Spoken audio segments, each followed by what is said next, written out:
Dia para todo mundo.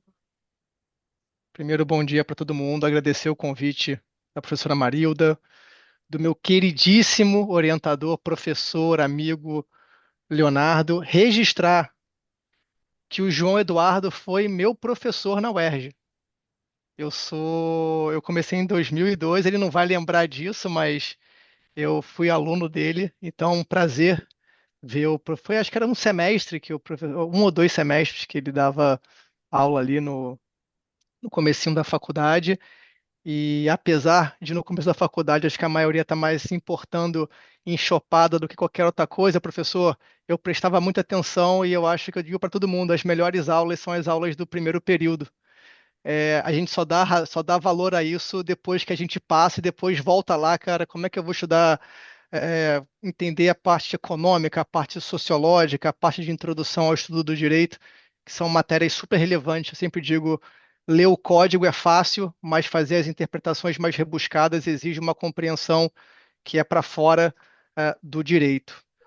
E também registrar o carinho aí da Irdan, que eu conheci no IBDE em São Paulo, pessoalmente, né? A professora Marida sempre fala muito de você, Irdan, e foi muito bacana te encontrar lá no evento de aniversário do IBDE, que também é um instituto super importante que a gente vai poder colaborar aqui junto. Tem um curso, inclusive, que eu organizo todo ano lá, e a gente sempre oferece, através do professor Leonardo, 2 a 3 bolsas para os alunos da UERJ. Também eu li algumas carinhas aqui, de pessoas que eu tive a grande satisfação de ser professor por 1 ou 2 semestres, né, durante o doutorado, no estágio docente. Então, estou vendo aqui algumas carinhas. E só para registrar que venham ao Nudem, porque eu posso dizer para vocês, eu acabei de contratar um estagiário e o diferencial para mim foi que ele estava no Nudem e ele está aqui agora e eu fiquei super feliz, professora Marida, que ele se voluntariou para ajudar. Então, que é o Henrique. E também tem aqui agora alguém que foi. Eu tive o prazer de ir lá na Associação dos Amigos da UERJ, é, ter algumas interações, como as pessoas falam que a gente é mentor, mas na verdade é uma grande troca mesmo. E estou muito feliz que o Matheus, que está aqui, que é um cara que eu gosto muito, sempre admirei, em breve está se juntando aqui ao time já como advogado, né? Então, eu acho que o Nudem existe hoje uma demanda grande de profissionais e eu acho que esse é um núcleo que eu aposto muito, adoro educação, adoro formação e acho que o Nudem tem tudo para fazer uma coisa que eu acho que está um pouco desconectado nas universidades em geral, que é realmente aproximar um pouco mais o profissional da prática. Então, dito essa parte de apresentações, eu vou dividir a minha apresentação aqui breve, porque eu tenho 20 minutos, mas também se o Almeida não comparecer, eu posso depois estender, porque advogado fala muito, né, professora Marilda? Não necessariamente o que as pessoas querem ouvir, mas a gente tem a habilidade de falar.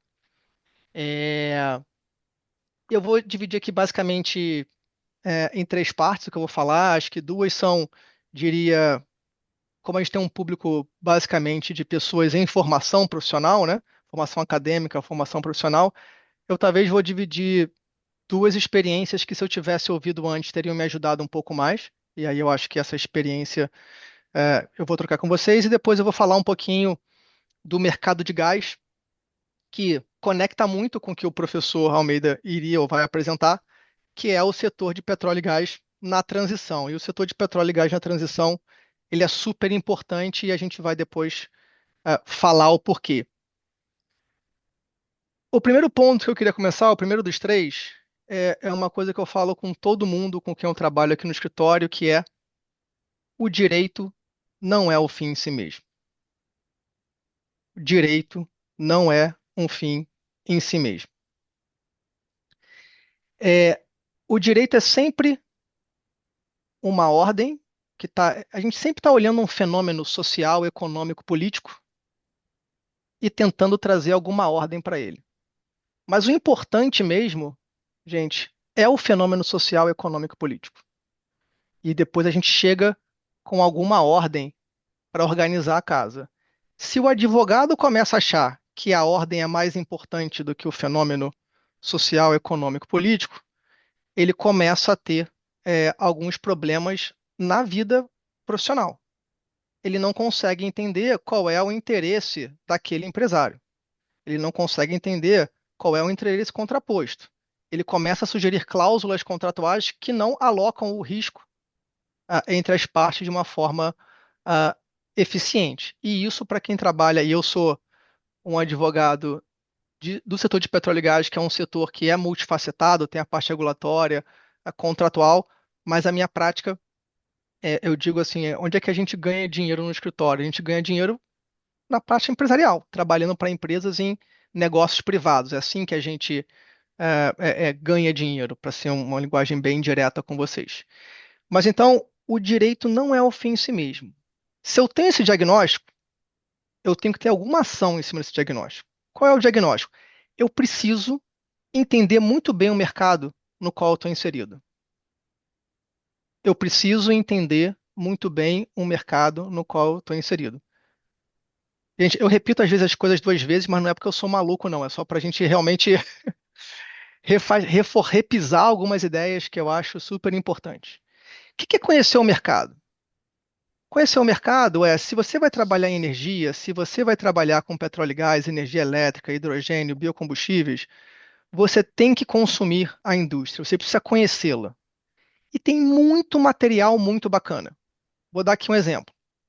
A empresa brasileira de pesquisa energética produz muito material super importante, inclusive com visão jurídica. Vocês precisam ler esse material. Vocês precisam entender. Vocês precisam ler o Plano Decenal de Energia Elétrica do Brasil, que é um material super tranquilo de ler. É uma linguagem fácil, não é uma linguagem rebuscada tecnicamente, porque é um planejamento como deve ser a nossa linguagem, né? É um planejamento para que todos saibam. Então, a linguagem, o quanto mais simples, direta, sujeito, verbo e predicado, melhor. Frases curtas, ponto final, isso é sempre muito importante. Então, a EPE tem muito material importante. Plano decenal de energia. Vocês precisam ler para onde a gente está indo.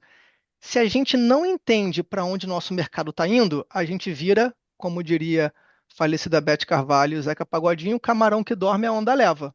A gente vai vendo para onde a coisa vai e a gente vai ao sabor da maré. Então, direito não é um fim em si mesmo. Isso significa conheçam o mercado no qual vocês estão inseridos, em especial porque, para quem é advogado, o artigo 113, inciso 2º do Código Civil, revisado pela Lei de Liberdades Econômicas, e isso é um ponto que a professora Marilda acho que está se debruçando bastante sobre nas aulas dela, pelo menos de mestrado e doutorado, que é o negócio jurídico, ou seja, o contrato, se interpreta de acordo com os usos, costumes e as práticas daquele negócio jurídico.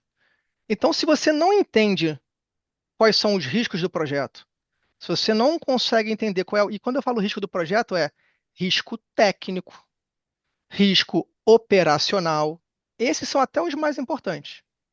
Por quê? Às vezes a probabilidade de acontecer pode ser até baixa, mas o impacto é altíssimo. Terceiro, os riscos comerciais. Você tem que saber todos eles. Vou dar um exemplo concreto aqui para a gente não fugir. Existe uma coisa chamada gasoduto de escoamento. Então, por exemplo, imagina que a Petrobras está produzindo petróleo e gás a 150 mil quilômetros da costa. Você está lá em Ipanema, se você olhar para frente, você pode até não ver, mas está lá. Se você ficasse olhando para frente, se você tivesse aquela visão além do alcance, você ia encontrar um FPSO lá na frente a 150 quilômetros. Vem o gás daquela plataforma até a praia, através de um gasoduto. Esse gasoduto, a gente brinca aqui, quem conhece operacionalmente esse gasoduto de escoamento sabe que eles são passivos, ou seja, é a plataforma que injeta gás nele. Depois que a plataforma injetou, não tem mais intervenção. Não tem estação de compressão ao longo do gasoduto. Então você precisa saber isso, porque senão você vai entrar no contrato querendo que a pessoa que opera o gasoduto de escoamento feche válvula, bote mais pressão, e ele não consegue fazer nada disso. Então, se você não entende operacionalmente o ativo, você não consegue endereçar o risco operacional, ou você vai fazer cláusula, que é um absurdo e vai pagar mico. Então, para fechar o primeiro ponto, direito não é o fim em si mesmo. Conheçam o mercado, e não só para parecer inteligente, porque juridicamente isso é relevante. porque o 113, inciso 2º do Código Civil, redação dada pela Lei das Liberdades Econômicas, diz que os negócios jurídicos se interpretam conforme uso, costumes e prática.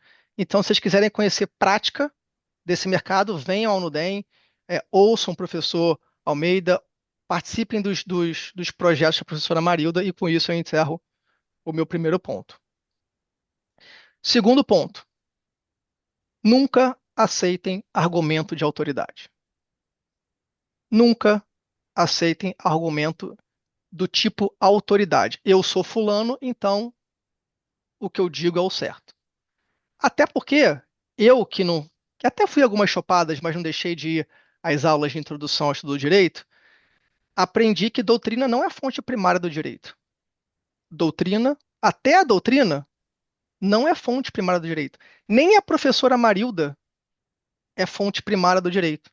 De forma que é possível que eu possa discordar da professora Marilda em alguma coisa. O professor Leonardo, o professor João Eduardo, a Irdan, todo mundo pode ter opinião diferente. E que nenhum de nós é dono da verdade. É, Dito isso, sejam sempre críticos. Questionem as coisas. E acho que hoje em dia isso é cada vez mais importante. Porque hoje, cada vez mais, as pessoas leem as coisas, as pessoas são cada vez mais superficiais, e as narrativas são muito facilmente construídas para endereçar algum interesse. Se você parar para pensar direitinho, você sempre consegue depois entender o interesse. E também aqui quem está na vida profissional há algum tempo, muito artigo, muita opinião é encomendada por empresas. Então estamos no ambiente acadêmico aqui, então é bom que vocês saibam isso. Ah, eu tenho um livro de pareceres do professor tal. Aquele livro de pareceres foi encomendado por uma empresa que tinha um interesse. Ninguém contrata um parecer sem saber a resposta ou sem saber basicamente que o professor vai dar naquela linha. Então, não tomem essas coisas como verdades, porque isso vai atrapalhar muito a vida profissional. Então, questionem, desafiem. Vocês estudaram, o professor Leonardo falou que eu fui bacharel, mestre e doutorado pela UERJ. Ele esqueceu de uma coisa, assim, com muito orgulho, né? Bacharel, mestre e doutor pela UERJ, com muito orgulho, porque essa faculdade forma pessoas muito acima da média, muito acima da média. Então, se alguma coisa não fez sentido para você, não achem que vai ser, ai, não vou fazer uma pergunta burra. Provavelmente, se não fez sentido para você, tem alguma fragilidade que vocês podem explorar, e eu vou aqui falar duas delas para a gente ficar no concreto. Hoje em dia todo mundo fala assim, não, que petróleo, putz, transição energética, né? O petróleo polui, né? O petróleo polui, não, temos que parar de produzir petróleo e gás. Existe toda uma discussão que precisa ser feita com base numa coisa que se chama razão, que acho que as pessoas têm um pouco perdido ao longo do tempo, mas a razão é responsável por um avanço enorme na humanidade. E quanto mais a gente se afasta dela, pior a gente fica. Então, a gente não pode se apaixonar cegamente por alguns argumentos. Então, eu vou dar aqui algumas coisas que são dados. Vocês sabem que 30%, pelo menos, do petróleo que a gente produz, ele vai, por exemplo, quando você vai fazer uma tomografia lá no hospital, aquele tomógrafo tem vários componentes que vieram do petróleo, que o seu celular tem isso. Então, tem pelo menos um 30% que vai estar sempre aí e é basicamente o jeito que a gente vive. A gente então quer parar de produzir tomógrafo? A gente quer tributar mais os tomógrafos? Esse é um primeiro ponto. A segunda é a produção de petróleo e gás, isso é dado da EPE. A produção de petróleo e gás, a produção, tá? Porque a produção do petróleo, depois eu pego o petróleo e faço um monte de coisa com ele. Mas a produção do petróleo no Brasil é uma das mais baixas taxas de emissão do mundo. Ou seja, o Brasil, cada petróleo produzido no Brasil tem uma pegada de carbono muito menor do que o petróleo produzido na maior parte do mundo. E hoje o mercado tem mais oferta do que demanda. Isso significa que se o Brasil parasse hoje de produzir petróleo, sabe qual é o efeito na emissão de carbono? Será emitido mais carbono se o Brasil parar de produzir petróleo e gás. porque outro país com menos legislação ambiental, com menos rigor, vai ocupar esse espaço. Então, a gente, quando entra nesse debate, a gente tem que entrar num debate entendendo o mercado de forma mais ampla, e esse mercado não é um mercado só nacional, ele é um mercado global. A gente tem que ter muita sensibilidade, as pessoas perdem um pouco disso. A gente tem que ter muita sensibilidade social, a gente tem que ter muita sensibilidade econômica. As pessoas esquecem que o PIB do Brasil é pelo menos 10% petróleo, que o estado do Rio de Janeiro, né, depende massivamente desses recursos. Esse ano, vários contingenciamentos de orçamento só foram possíveis graças às receitas extraordinárias do petróleo e gás, e isso foi um bando de investimento social e econômico.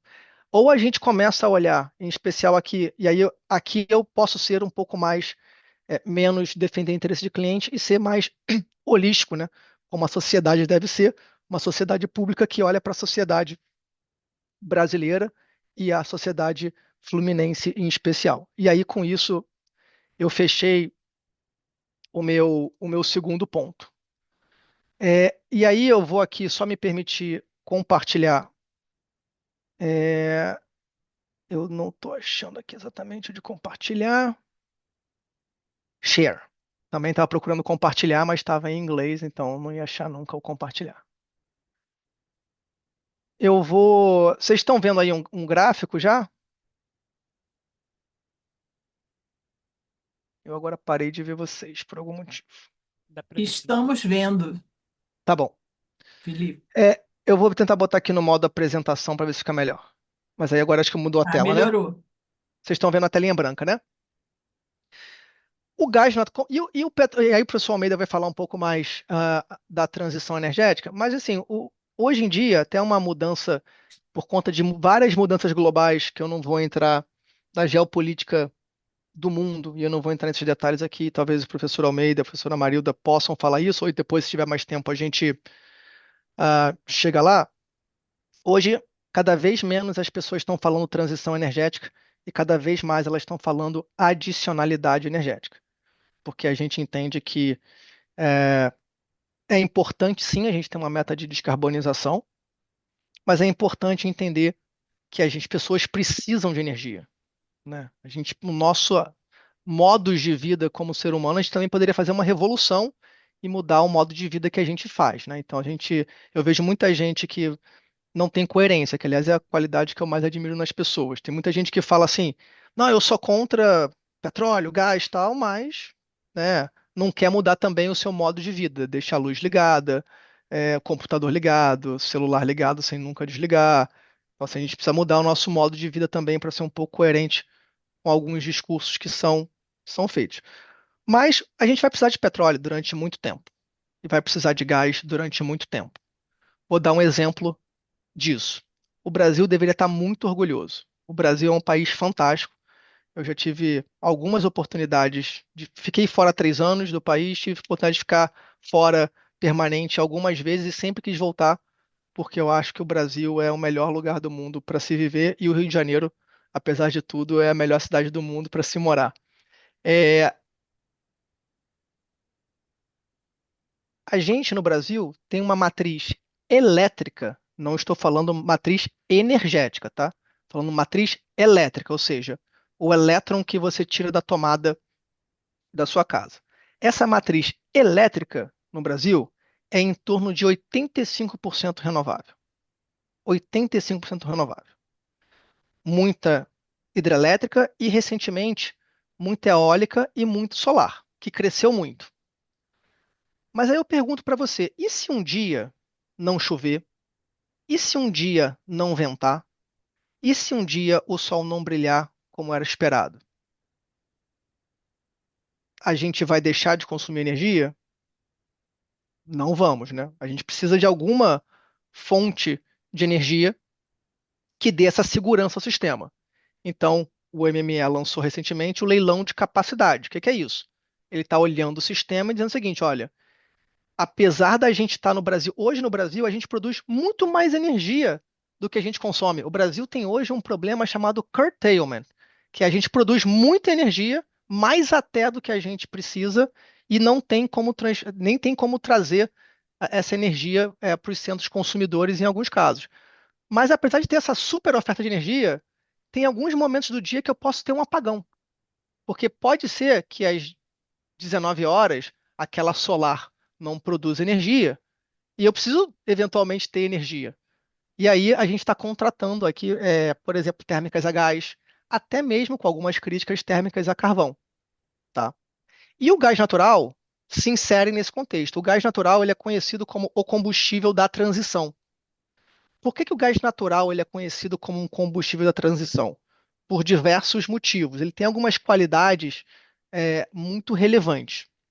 A primeira é que se você comparar o gás com outros combustíveis fósseis, a queima de cada unidade de gás natural é muito menos poluente do que outros combustíveis, tá?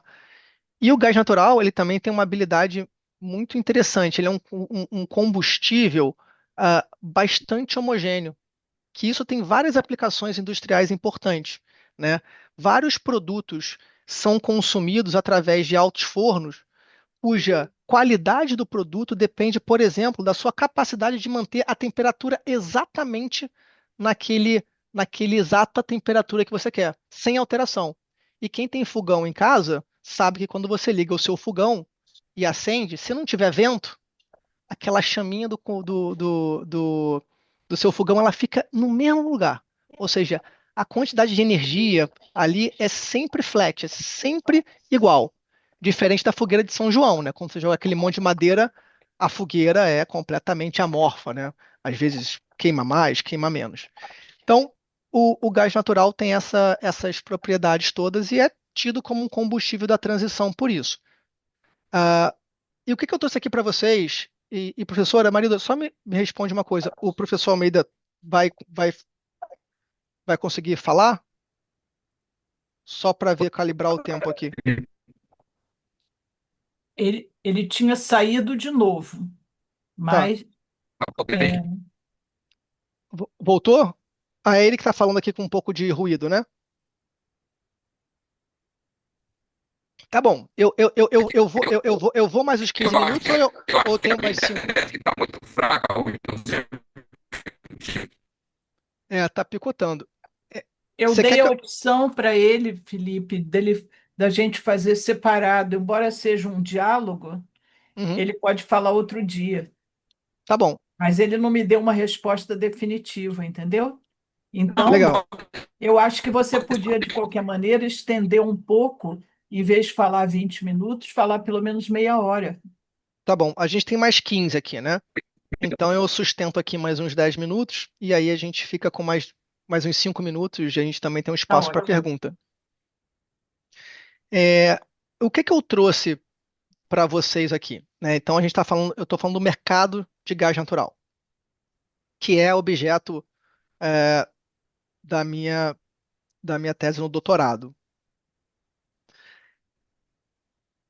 E eu acho que isso conecta muito bem com o que eu sempre gosto de falar para os alunos, assim, essa conexão com a vida prática também. Acho que às vezes os alunos querem saber "Cara, como é que é seu dia a dia, né? O que que você faz, né? Como é que você faz para desenvolver um mercado, do mercado do ponto de vista jurídico, né?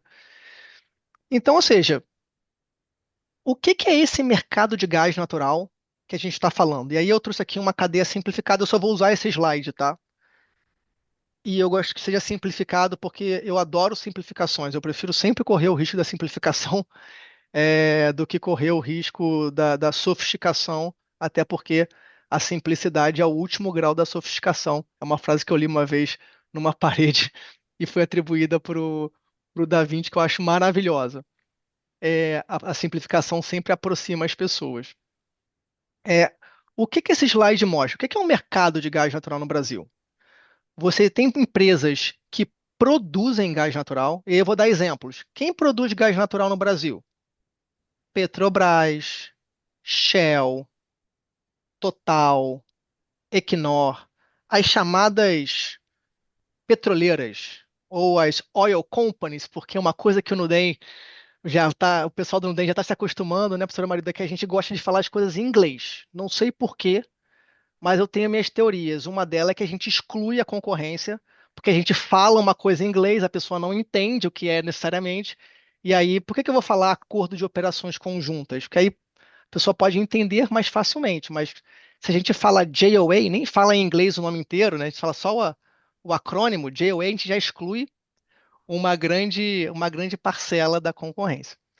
Então, a produção é feita por essas empresas. No Brasil, a produção de gás no Brasil, ela é, em grande parte, offshore, pré-sal, né, em especial, que está a 100, 150 quilômetros da praia, e também tem uma produção relevante onshore, né? Onshore, digo, em terra, especialmente hoje no Nordeste. Tá? Esses são os dois grandes polos de produção de gás no Brasil. E por que que eu estou falando isso para vocês? Quem são as empresas, onde é produzido?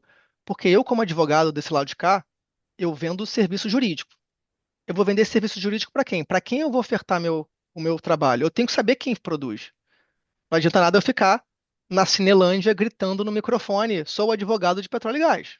Eu tenho que saber quem é o mercado, onde é produzido, quem são as empresas e fazer alguma abordagem depois. Então, por isso que eu gosto sempre de falar isso também, que eu acho que faz parte do desenvolvimento de vocês como advogados, que eu espero que a maioria de vocês sejam. A UERJ tem a tradição, da minha época, de muito concurseiro, então é bom ter mais advogados aqui. Mas essas são as empresas. Depois desse gás, principalmente como a produção é predominantemente offshore, ele precisa chegar na praia, certo? Que seu gás está lá em alto mar, precisa chegar na praia. Então ele vem por dutos, gasodutos chamados de escoamento, gasodutos de escoamento da produção. São os dutos que ligam lá aquela plataforma que vocês veem até a praia e geralmente chega numa planta de processamento. Por que que precisa processar o gás? Isso aqui para o advogado é super importante. Você imagina que a natureza é muito bela, porque ela é heterogênea, ela é diversa. Até para o petróleo e gás ela é diversa e a gente precisa aprender.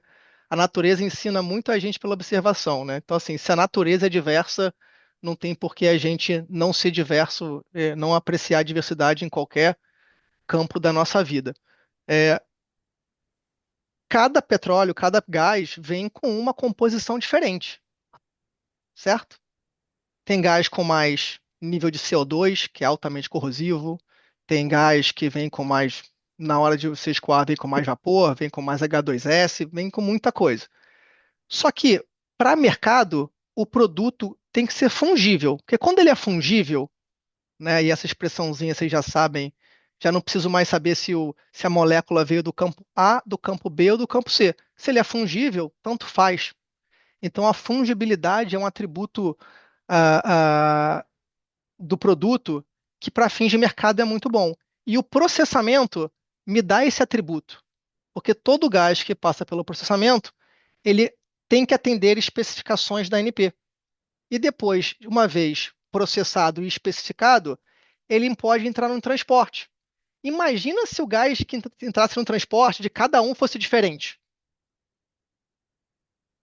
Ia ser difícil, até porque cada gás com composição diferente, ele tem potenciais energéticos diferentes. Se eu tiver uma unidade de gás com um poder energético muito alto, misturado com uma unidade de gás com um poder energético muito baixo, a hora que eu fizer o blend, e aí falando blend aqui, tipo vinho mesmo, eu vou ter duas unidades de gás que vão ter um poder energético intermediário entre esse mais baixo e o mais alto. Então, se eu botei um com muita energia e um com pouca energia, bom, na hora de fazer o acerto, eu vou ter que entregar mais volume para quem botou mais energia e menos volume para quem botou menos energia. Então, por isso que é importante processar para que eu tenha um produto fungível para colocar nos dutos de transporte. Por que que o duto de transporte ele é importante? Porque as zonas produtoras e as zonas consumidoras não necessariamente estão uma do lado da outra. E o transporte me permite levar o gás de vários supridores a várias regiões consumidoras. Depois que o gás sai do transporte, e aí vou dar aqui alguns nomes, né? Quem é transportador no Brasil? Talvez vocês não conheçam esses nomes tão bem, mas no Brasil tem basicamente três transportadores. Um se chama NTS, que tem uma malha de transporte no Sudeste. Você tem a TAG, que tem uma malha de transporte basicamente no Nordeste. E você tem a TBG, que é uma outra transportadora, que tem o gasoduto Brasil-Bolívia, que é o mais famoso, né? O gasoduto que a gente conhece, que traz, em tese, o gás que cada vez existe menos da Bolívia. E aí o gás depois chega na distribuidora. A distribuidora vocês conhecem, né? A Naturgy, por exemplo. Então, qual a diferença da distribuição para o transporte? Bom, o transporte é, em geral, um duto de alta pressão que conecta supridores e regiões consumidoras, mas depois eu deveria entrar em dutos de baixa pressão, que é o que a gente chama na linguagem estrangeira de last mile. É o duto que traz o gás até a sua casa. Então, quando você liga lá o seu chuveiro, quando você liga o seu fogão, se for a gás natural, ele vai vir pela distribuidora. E a distribuidora, obviamente, tem ali dois tipos de mercado. Ela tem um mercado cativo, que é tipo a gente, né? E depois você tem também outros consumos industriais. A gente também importa gás, né? A gente importa gás via gasoduto, por exemplo, da Bolívia e da Argentina, agora em menor escala. E a gente também importa gás através de GNL. GNL é gás natural liquefeito. É o quê? Como o gás, aí vocês vão lembrar da época de escola, como o gás, na condição gasosa, eu tenho muito volume, para eu transportar grande quantidade, eu tenho que condensar. Então, eu faço uma liquefação, pego um volume muito grande de gás, quando eu resfrio ele a menos 160 graus, eu consigo transformar ele em líquido e aí eu consigo carregar muito mais gás a longa distância, que é o grande mercado de GNL, que é um mercado que você pode aqui, às vezes, você olha para a Baía de Guanabara e você vê os navios de GNL passando. Então, isso é um mercado de gás natural. E aí eu vou entrando na parte final, falar e tem muitas questões jurídicas acontecendo, né? O que está acontecendo no mercado de gás e por que esse é um setor muito bom de trabalhar? Primeiro, o mercado, eu vou falar três características para fechar e a gente concluir. O mercado de gás tem três características, na minha opinião, no Brasil. Historicamente, ele é um mercado altamente concentrado na mão da Petrobras. A Petrobras controlava isso aqui tudo. A Petrobras produzia, escoava, processava, transportava, ela tinha participação nas distribuidoras e ela era até um grande consumidor, porque ela tinha várias térmicas, tá? A Petrobras está diminuindo a participação dela no setor, mas ela ainda é um player bastante dominante em toda a cadeia, e isso distorce o mercado de diversas formas. Mas essa é uma grande característica para vocês terem na cabeça. Petrobras tem uma posição muito dominante. A segunda característica que eu acho é um setor com uma regulação complexa, na minha opinião. E a complexidade vem de dois principais atributos na minha visão de advogado aqui, né? A primeira delas é que colocaram na Constituição o parágrafo 2º do artigo 25, que diz que distribuição de gás canalizado é uma competência estadual. Então, todos os outros elos da cadeia são competência federal. E esse elo aqui é uma competência estadual. Energia elétrica, por exemplo, tudo é federal. Quando eu coloco um componente estadual, eu já tenho potenciais mais 27 novas regulações. Eu tenho uma regulação como São Paulo, que tem um Marcesp com outros problemas, mas tem gente, é um pessoal bastante desenvolvido, mas com algumas críticas de captação que existem para toda, é o grande risco de toda agência regulatória, né, o risco de captura pelo mercado. E a outra questão de complexidade, na minha opinião, ela vem do fato de que o que que uma regulação deveria fazer, na minha visão? A regulação ela deveria olhar o mercado e tornar esse mercado o mais ótimo e eficiente possível. Ou seja, o que é um mercado ótimo e eficiente? É um mercado competitivo, né? Mas se eu tenho um player que é monopolista, a regulação não vai poder olhar um mercado competitivo, ela está olhando um mercado que existe. Tentar importar regulações de fora a realidades diferentes é a receita do fracasso. Então, historicamente, a regulação da ANP, ela olha um mercado dominado e concentrado pela Petrobras.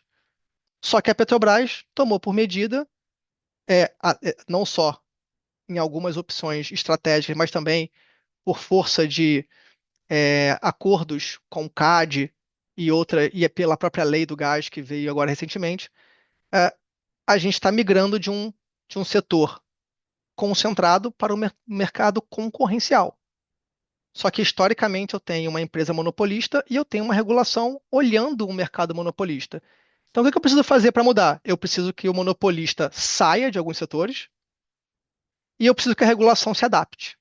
E é justamente esse momento que a gente está vivendo, com todos os desafios que ele tem, em especial, sempre uma redução de orçamento para a agência reguladora. O último dado que o Arthur Vatti, aliás, o Arthur Vatti, que é uma ótima pessoa para você convidar, professora Marilda, Arthur Vatti, que é aluno da UERJ, hoje é diretor-geral da ANP.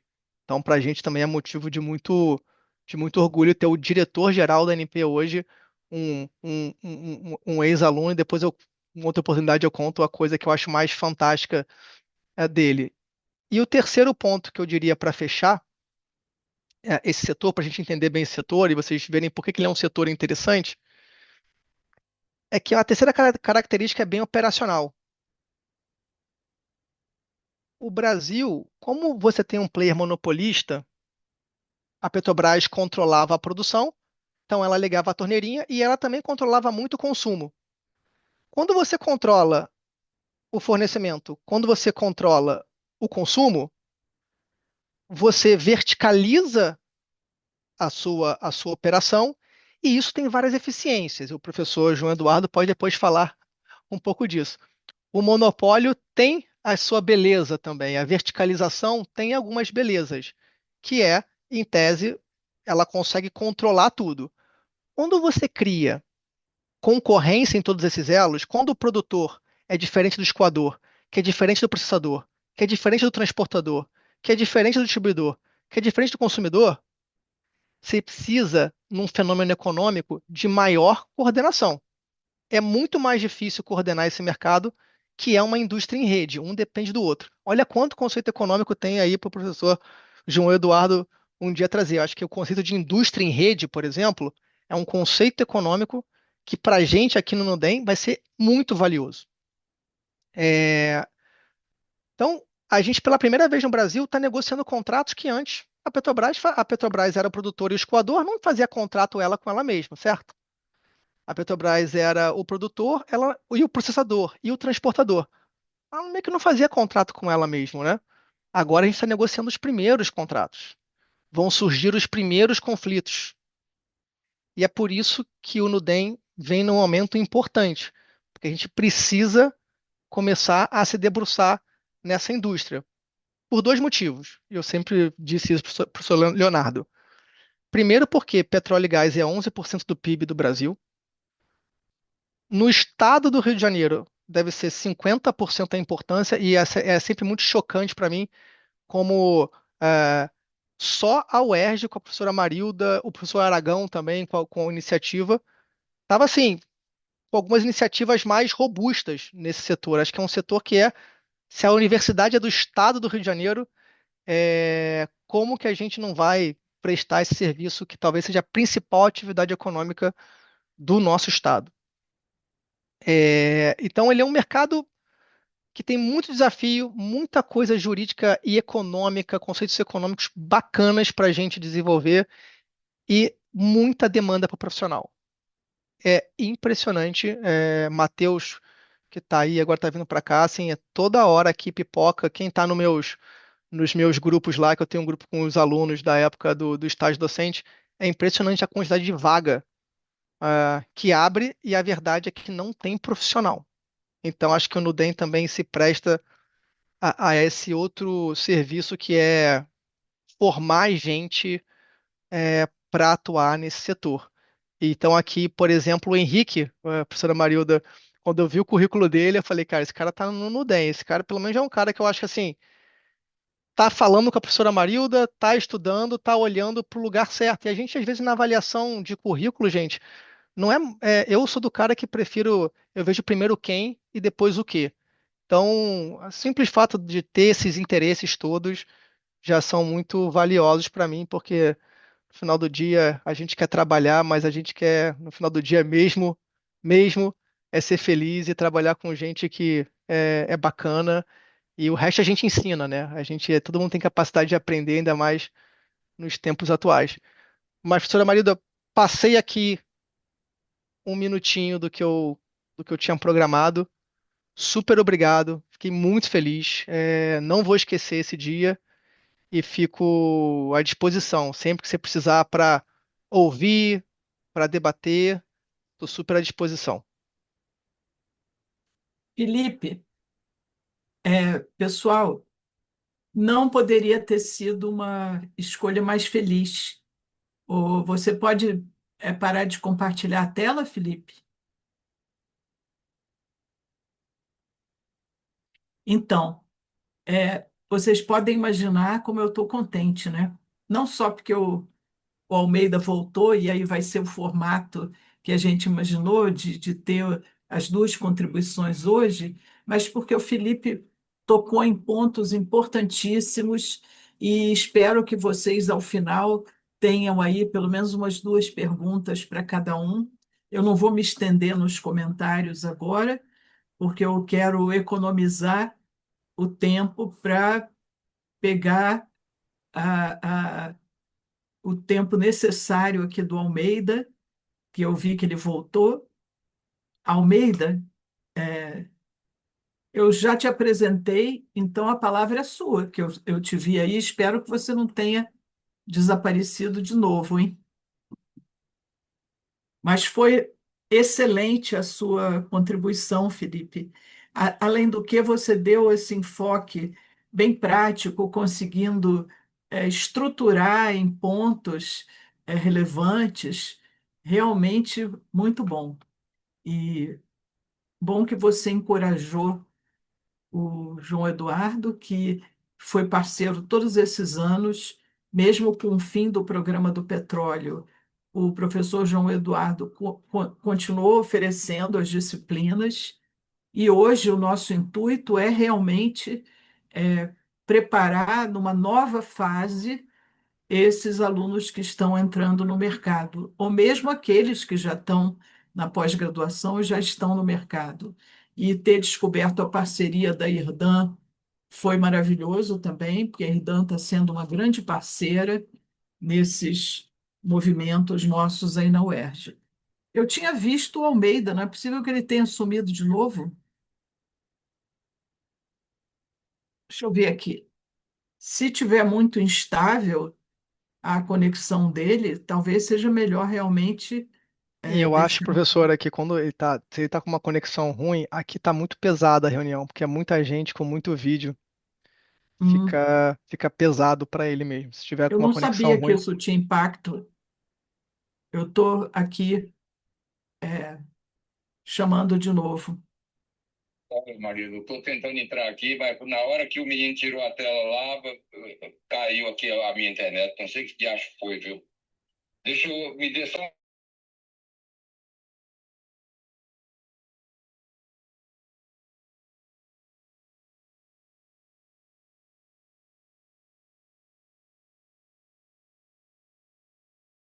E eu bato um papo rápido, e se você quiser fazer outro dia com mais Ok, calma, aí a tá gente ótimo. faz. Bom, o que eu estou combinando com o Almeida é o seguinte: eu vou abrir para perguntas para o Felipe. E ele entra rapidamente para fazer uma saudação, mas realmente vai ser melhor, com esses atrasos todos de idas e vindas, a gente marcar o complemento dele para outro dia. E aí o Felipe, se puder participar, eu acho que vai ser bacana, porque ou indicar algum advogado lá do escritório. O Henrique, como já pela boa notícia, eu vou dar os parabéns para ele em voz alta. O Henrique já, se o próprio professor Felipe não puder, o Henrique já faz um resumo. Olha, e para minha alegria já está a Irdan levantando a mão aqui, então vamos ver se a Irdan tem alguma pergunta aqui para o Felipe. Ah, sim. Primeiro, quero parabenizar o doutor Felipe, né, pelas considerações muito importantes que ele falou, né?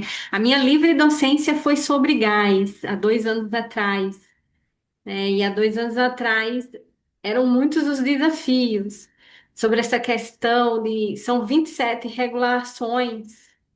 E a gente tem também uma série de iniciativas do governo, né? A gente teve o gás para crescer, agora o gás para empregar. E aí eu vou aproveitar essa deixa que você deu, e te perguntar hoje, né, como é que você vê a abertura do mercado de gás nessa questão de comercialização, né? Que há 2 anos atrás as agências reguladoras estaduais, elas estavam fazendo toda essa preparação. Eu participei da construção de algumas agências reguladoras, como lá no Paraná, por meio da FIP, eu participei de um projeto onde a gente delineou a regulamentação estadual dado a experiência de São Paulo. E aí hoje eu queria que você atualizasse a gente sobre como é que você vê as regulações estaduais, esses aspectos, né, de comercialização de gás, que é basicamente, né, separar a distribuição de comercialização e dar uma maior dinâmica a esse mercado estadual. Parabéns, Felipe, obrigada. Obrigada, professora Marilda, né? Excelente iniciativa do Diálogos do Nudem. Também cumprimento aí todos os alunos, que vários eu conheço aqui, que participam, né, das dinâmicas ao longo desse ano. Muito obrigada, professora. Muito obrigada, Felipe. Obrigado pela pergunta. Acho que foi.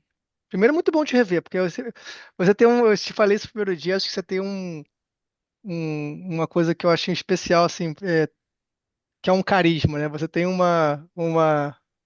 como eu diria aqui, uma vibe muito boa. Acho que você ficar perto de você é sempre muito bom e te ver.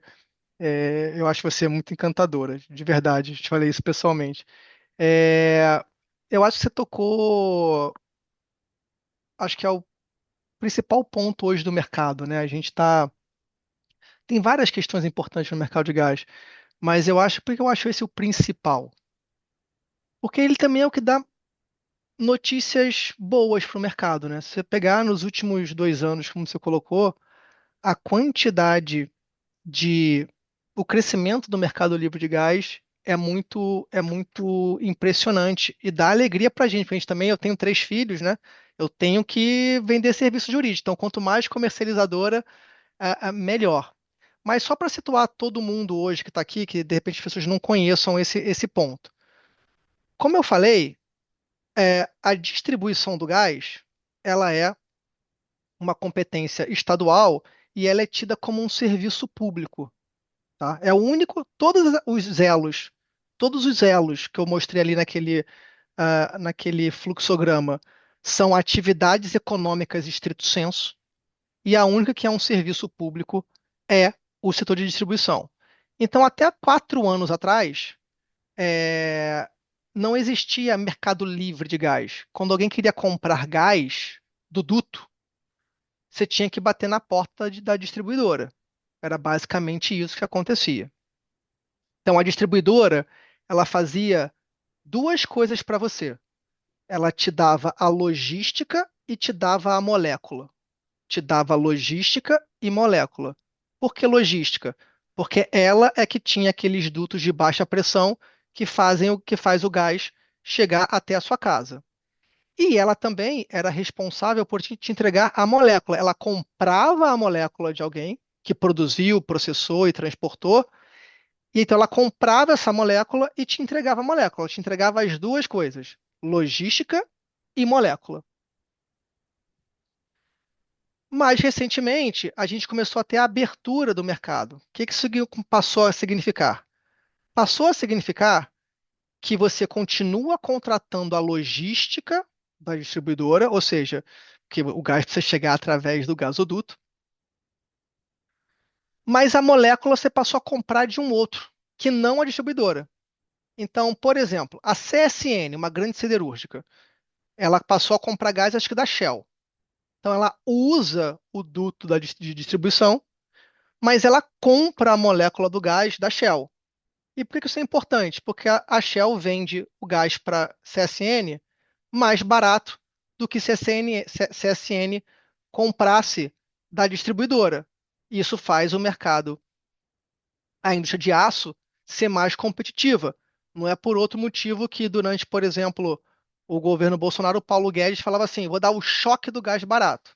Ou eu vou. Porque está todo mundo preocupado agora no novo governo com gás para crescer, gás para empregar. Porque se eu chego com gás mais competitivo, o benefício horizontal para a economia é absurdo. Porque todo o setor energético, todos os setores industriais vão se beneficiar dessa indústria de custo. A gente tem uma indústria mais competitiva, não só a nível regional, mas a nível global. Então esse mercado começou a acontecer. Só que o mercado ele sempre avança mais rápido do que o direito e a regulação. E isso não é defeito. É assim mesmo. Porque eu sempre digo assim, regulação que geralmente dá certo, na minha opinião, é a regulação que vai vendo o mercado e vai ajustando. Quando a regulação tenta ir na frente, ela geralmente bota os pés pelas mãos. Porque aí a regulação tenta conformar o mercado. Ela tenta dizer como o mercado deve se comportar. E a única certeza que a gente tem é que eles vão errar, porque o mercado é muito dinâmico. O empresário, ele pensa de uma forma diferente do regulador da ANP. Então é bom que assim seja. A gente vai. Não estou falando de questões de segurança, tá? Estou falando a regulação ela tem dois viés. Ela tem uma regulação de segurança e tem uma regulação econômica, que é o que a gente está se dedicando quando está falando desse tema. O que foi muito interessante de ver, né? E aí a professora Erdan tocou nesse ponto. As regulações estaduais foram se ajustando, foram tendo que ser alteradas. E elas foram se ajustando pouco a pouco. E eu vou entrar no exemplo concreto, senão fica aquele papo de, tá se ajustando, o que que é isso, né? Tem que dar exemplo concreto, senão a gente se perde um pouco. Por exemplo, vários estados diziam o seguinte: para ser consumidor livre, você precisa ter um consumo mínimo de 300 mil metros cúbicos por dia. Ou seja, você teria que ser um consumidor de muito gás para estar no livre. Hoje, São Paulo já tem zero. Se você quiser, você não precisa provar nenhum consumo mínimo. Você já pode migrar, ou seja, isso faz com que o mercado livre cresça. Tem muito estado em que, por exemplo, se exige, se cobra uma taxa de fiscalização da comercializadora. Se você cobrar uma taxa de comercialização da comercializadora de gás, o que vai acontecer? Isso vai passar para o preço. Gente, não existe, se você olhar economicamente, por isso que eu acho que a participação do professor João Eduardo aqui é essencial. Assim, no final do dia, a questão, alguém sempre paga a conta. Eu até acho legal, assim, quando vocês olharem assim, quem está pagando a conta é o Tesouro Nacional. O Tesouro é uma forma interessante dele chamar todos nós. Mamãe ficaria feliz de saber que somos o Tesouro Nacional. O Tesouro Nacional são vocês, Daniela. Você é o Tesouro Nacional. Roberto, você é o Tesouro. Não é só o Tesouro da mamãe, você é o Tesouro Nacional. Então, assim, ou todo mundo paga ou um grupo paga. Sempre assim. Não tem como fugir disso. É, Então, se você botar uma taxa de fiscalização, isso vai passar para o preço de quem consome. Não tem. Vai passar para o preço do gás. E aí, para dar um exemplo ainda mais concreto e incentivar vocês a fazer, que eu acho que seria um trabalho muito legal para alguém que quer fazer um TCC bacana, e aí já estou dando dica aqui, que essa sua pergunta foi maravilhosa. Existe um site chamado Relivre, RE Livre. Essa é uma iniciativa de autorregulação das mais maravilhosas que eu vi. Criou-se um ranking com diversos critérios em que se classificam cada jurisdição estadual de acordo com esses critérios. Por que isso é importante? Você vai dizer qual estado é mais amigável àquele setor. E isso pode impactar onde você vai botar o seu projeto. O Relivre ranqueia todos os estados de acordo com todos os critérios. Vários estados hoje olham o Relivre e vão ajustando as suas regulações estaduais. Então, por exemplo, eu viro e mexe e vejo lá o pessoal do Sergipe. O pessoal do Sergipe, ele olha o Relivre e fala assim, não, esse ano eu vou passar a ser o primeiro. Aí o que que eu vou mudar? Eu vou ajustar isso, isso, isso e isso. Aí ele vai e ajusta. Aí um outro estado vai lá e ajusta a sua regulação estadual. E lá no Relivre tem todos os pontos que o mercado considera importantes para uma jurisdição estadual aqui, ser mais amigável à comercialização. Então você vai conseguindo acompanhar é, a melhoria do ambiente regulatório nessa linha. Só que, e quem quiser fazer um TCC, vou dar aqui mais um grande ponto. A nova lei do gás trouxe como um dos princípios, ela tinha 4 princípios: competição em todos os segmentos, sempre que possível, integração gás e energia, simplificação tributária e harmonização das legislações estaduais. Porque, de novo, gente, gás é uma molécula fungível. Eu só quero comprar e vender. Quanto menor o custo de transação, melhor o mercado vai ser. E é um custo de transação saber qual é a diferença de regulação entre Rio, São Paulo, Piauí, Amazonas, Rio Grande do Sul, Paraná.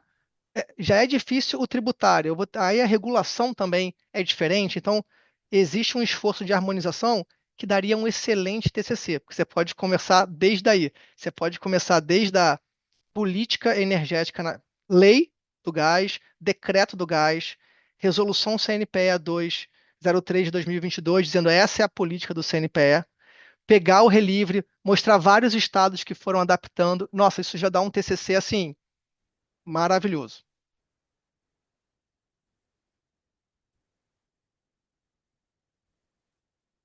Muito Mas bacana, Felipe. eu me empolguei com essa pergunta, desculpa. É, muito obrigada. Maravilha.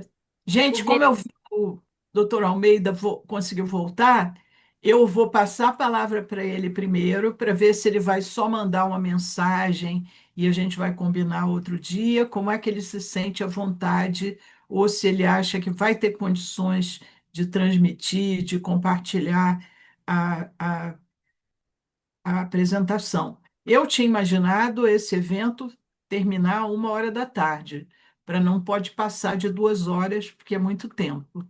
Então, nós, na verdade, ainda temos um tempinho. Almeida, the floor is yours.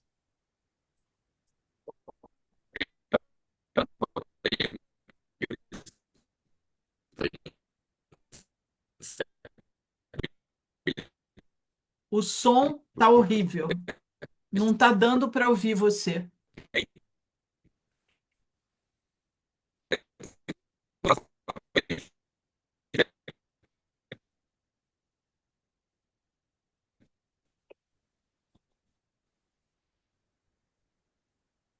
Não.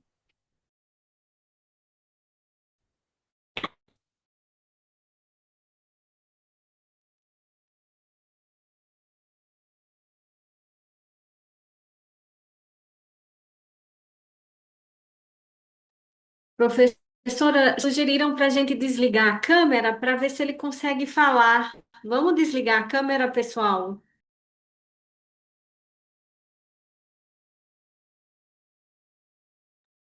Professor, abra o seu microfone agora. Professor Almeida, abra seu microfone.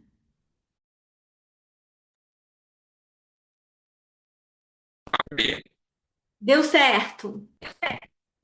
Vocês estão ouvindo? Sim, estamos. Vocês estão ouvindo, Marilda? É, a gente consegue te escutar, mas todo mundo desligou a câmera para conseguir que a internet funcione.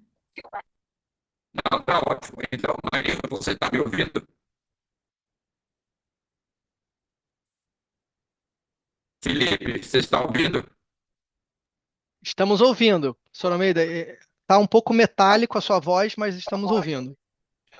A Marilda está ouvindo também?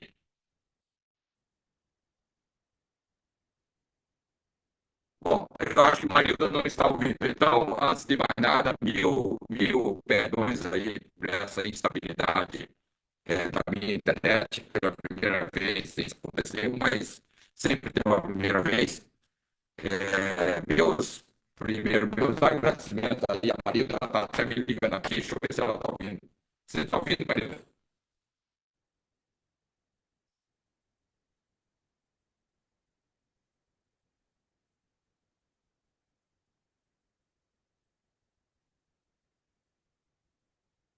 Só um minutinho aqui que eu estou tentando ligar para ela. Ó, você está ouvindo?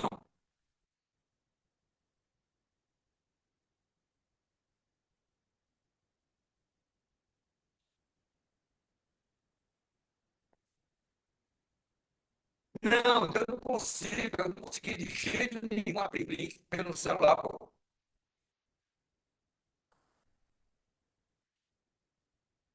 Não, tá ótimo, amigo. Eu peço, o pessoal todo está escutando, eu vou só dar umas duas palavrinhas lá com eles, tá bom? Veja se você escuta. Olá, pessoal, vocês estão escutando?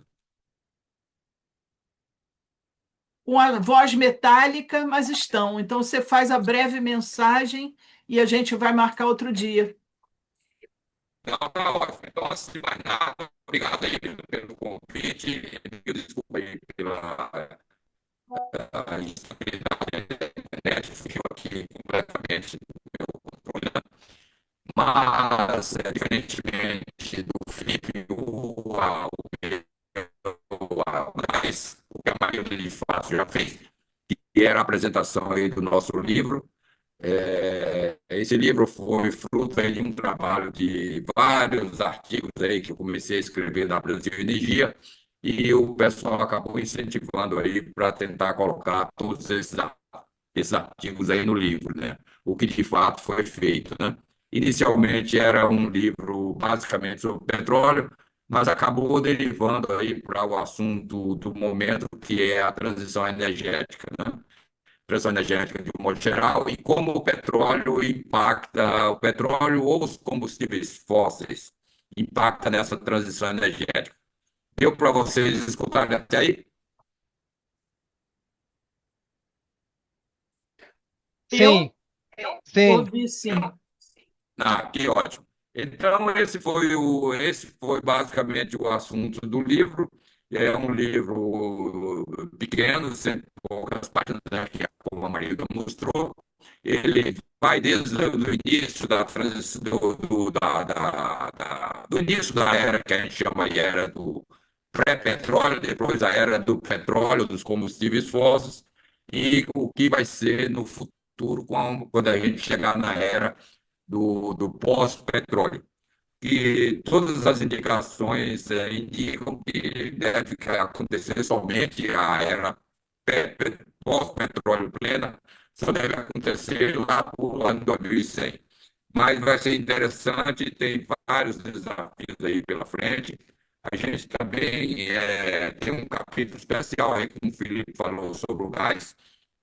A gente acha que o gás, sem dúvida, vai aos poucos substituindo o petróleo e vai se tornar o combustível fóssil, o carro-chefe aí no final da era dos combustíveis fósseis, né?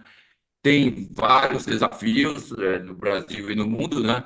E um dos desafios mais importantes do gás é como transformar o gás, né? E, enfim, e tem um outro capítulo, o livro também, sobre onde encontrar o resto do petróleo do futuro, né? Esse capítulo foi feito aí com vários colegas, ex-colegas da Petrobras e amigos meus, e a gente acha que ainda tem um potencial para algumas não vou dizer trilhões, mas uns bilhões,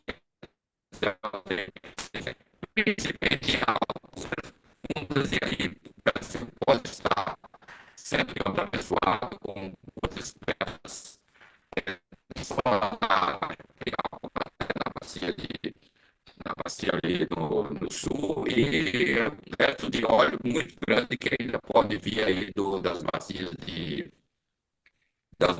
Santos, da bacia de Campos. Então, a gente tem um capítulo também no livro dedicado ao chamado aí reservatórios não convencionais, que é o shale gas, o oil, tight gas e o tight oil, que foi como começou de fato os artigos que eu comecei a fazer para a Brasil Energia, e a gente acha que os reservatórios não convencionais certamente podem vir a dar uma boa contribuição aí para o resto de óleo aí que o mundo ainda vai consumir. Então, esse é o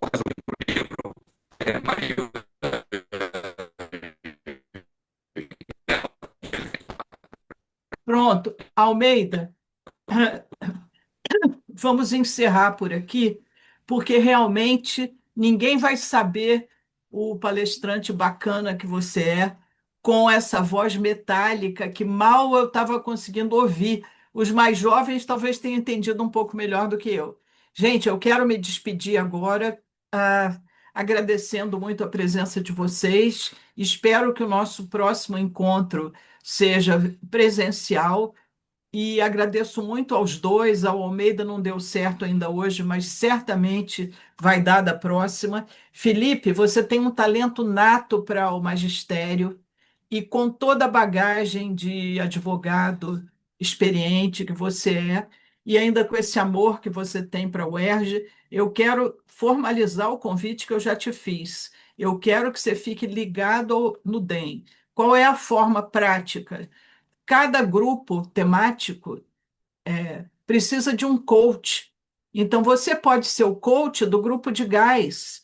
E aí, você não precisa de se deslocar para o UERJ, você basta estar disponível uma vez por mês que seja, os meninos e meninas, os jovens, tanto da graduação quanto da pós, que integrem esse grupo, que não vai ser muito grande, porque a gente fez uma análise e descobrimos que o Nudem tinha crescido demais, mas com membros que não estavam envolvidos. Então, houve uma redução agora do grupo. Então, digamos, minha estimativa é que sejam uns 4 ou 5 que possam, uma vez no mês, tirar dúvidas com você, talvez ir ao escritório, uma coisa que seja prática, que não roube muito do seu tempo, mas eu vou ter a certeza que nós estamos oferecendo o melhor para eles.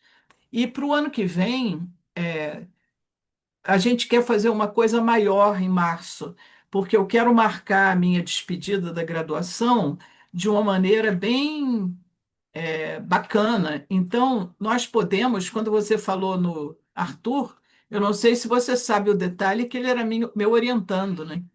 Eu, inclusive, sentei na posse ao lado da mãe do Arthur, o que foi bem emocionante, porque eu descobri, Almeida, que a mãe do meu ex-orientando, que agora, surpreendentemente, voltou para a direção-geral da ANP, eu perguntava quando o pessoal falou para mim: vem cá, vocês não estão enganados? Ele não vai ser procurador-chefe? Que era o que eu imaginei, com tudo que ele estava trabalhando na arbitragem. Eu até comentei isso outro dia com a Paula Butti, que é uma das coordenadoras da parte da defensor, da advocacia pública, né, na arbitragem.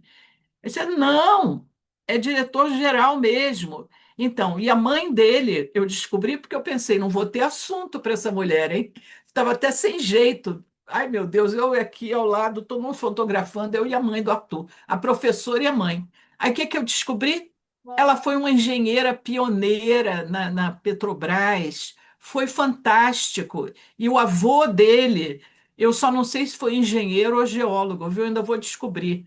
Mas então foi fantástico. Eu conheci várias pioneiras, não sei se você lembra, Almeida, daquela Ângela, que era uma das pioneiras. Entraram umas 3 engenheiras na Petrobras, depois a Petrobras proibiu a contratação de engenheiras. Só que eu conheci uma das pioneiras, não é? E aí a outra pioneira era a mulher do Lauro Vieira, que era nossa colega lá, então, na Supex. Então, depois dessas histórias todas, quando eles resolveram liberar os concursos, ela passou no primeiro. Ela insistiu e passou no primeiro, depois do período que o RH tinha fechado. Então, eu penso em convidar o Arthur, mas aí sim o pessoal do Nudem vai estar bem experiente, a gente vai poder fazer um evento maior no Salão Nobre. Aí eu vou contar com o João Eduardo como palestrante e vou combinar nesse interregno com o João Eduardo e com a própria Irdan, que a Irdan já é corregente de turma de mestrado e doutorado, mas para ela participar em um evento grande, presencialmente, que ela fez o pós-doc comigo, mas não pôde ficar vindo porque ela tem muitos compromissos em São Paulo. Então, mas ela participou de tantas atividades remotamente e nos ajudou em todas as nossas applications. A Irdan já é professora honorária aqui do nosso Nudem, sem dúvida nenhuma. Então, grande abraço para todos, que nós consigamos superar mais essa crise aqui no nosso estado, na nossa cidade e na nossa universidade. Não poder usar as instalações, eu tenho certeza que para um palestrante como o Felipe, que é egresso da UERJ, voltar à UERJ como palestrante é uma emoção adicional. Eu senti isso no evento que nós fizemos de arbitragem na indústria do petróleo, que eu descobri que várias coordenadoras de Câmara eram ex-alunas da UERJ. E aí, quando os alunos ouviram a Lívia Ikeda falar, por exemplo, a emoção que ela estava sentindo de estar pela primeira vez falando lá da bancada do Salão Nobre, eu fiquei duplamente agradecida, porque ela falou tão bem. Eu estou dando um exemplo, porque todos falaram bem, mas ela falou tão bem que estímulo maior os alunos podem sentir de ver uma ex-aluna como eles, que está aí brilhando no mundo da arbitragem, para quem tem interesse nessa parte da que se abriu para os advogados hoje em dia. Então, um grande prazer, muitíssimo obrigado. Felipe, que pena que só deu tempo para uma pergunta, mas que pergunta, não é? Ter uma pergunta da Irdan é um Não, bônus, né? essa pergunta é muito boa e estou super à disposição para ajudar no Nudem. O professor Leonardo sabe, assim, eu sou aquele cara que eu falo assim, eu consumi como ninguém o serviço público de alta qualidade, né? Bacharelado, mestrado e doutorado são 11 anos de serviço público, então eu tenho que pagar muito imposto Querido, e você fazer está muita coisa aí devolvendo na já. UERJ Olha aqui, para você já devolveu retribuir. um pouco hoje, devolveu porque privilegiou alunos da UERJ na sua contratação.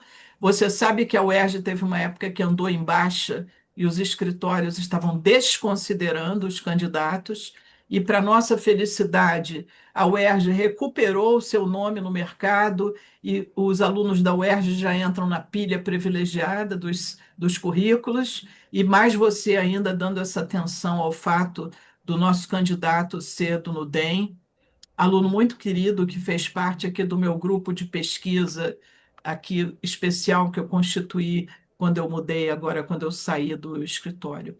Gente, um prazer, e quem está Só aqui uma e tiver coisa rápida. interesse, os Uma coisa alunos rápida. aí do Nudem, entre eles o Henrique também, que assumiu a liderança, fizeram contato com o pessoal da engenharia e nós fomos convidados para falar.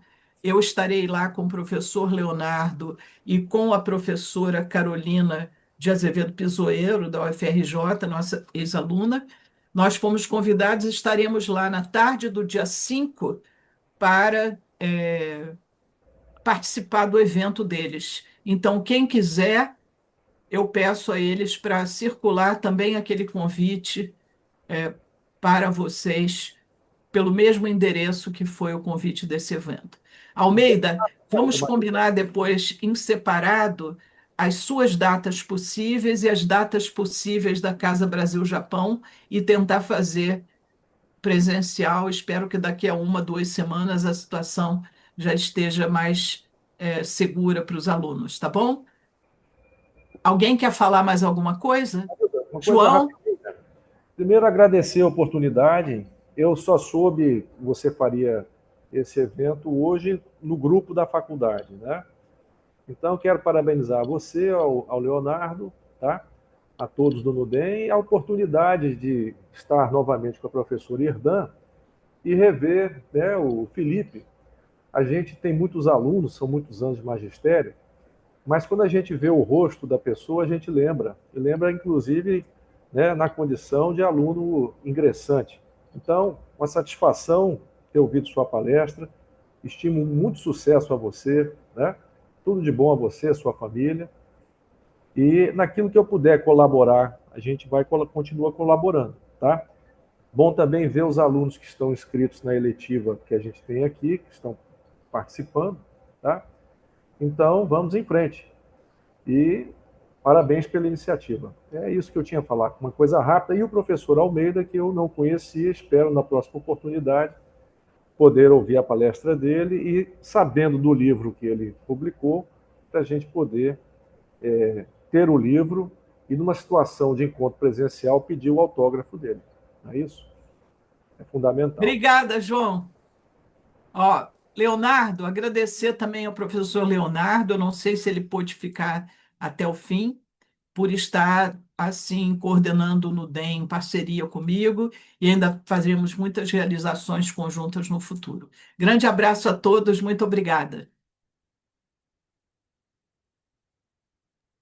Obrigada, boa tarde. Tchau, tchau, pessoal.